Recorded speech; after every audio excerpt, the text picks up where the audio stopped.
Bonjour, 8e épisode des Tips de l'événementiel, une série de vidéos pour vous aider à être plus performant en appel d'offres.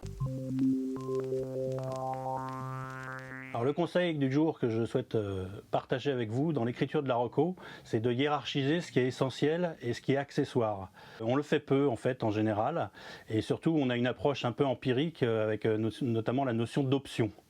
Alors comment ça se passe les options? On a réfléchi sur un événement, on se dit l'événement idéal, il devrait y avoir tout ça dedans, et puis on fait les comptes en production et on s'aperçoit qu'on est complètement hors budget à la fin. Et donc souvent dans la panique au dernier moment, on passe un certain nombre de choses en options qui ne seront pas donc dans la proposition ferme faite au client, et ça se fait de manière un peu empirique, j'enlève ceci, cela que je passe en option pour gagner des sous et essayer de rentrer dans l'enveloppe. L'idée déjà, c'est que quand le client entend option, il entend c'est pas dans mon budget, je pourrais pas me le payer, donc forcément il est sur la défensive. Donc une bonne manière de contourner ça sans élaguer tout et en ayant quand même des options, c'est d'essayer de faire en sorte que tout ce qui soit dans la reco ferme, ce qui n'est pas en option, réponde directement à la demande du client, réellement à ce qu'il a souhaité.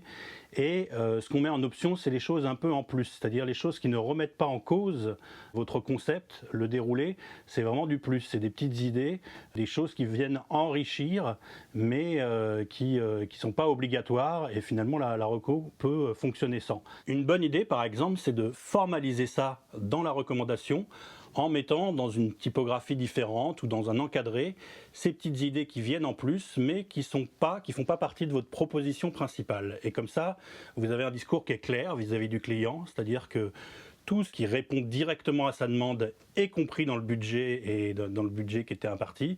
Et par contre, les petites idées supplémentaires que vous avez rajoutées, c'est du plus, mais effectivement, il faut que le client soit capable d'augmenter son budget pour se les offrir si ces idées lui plaisent.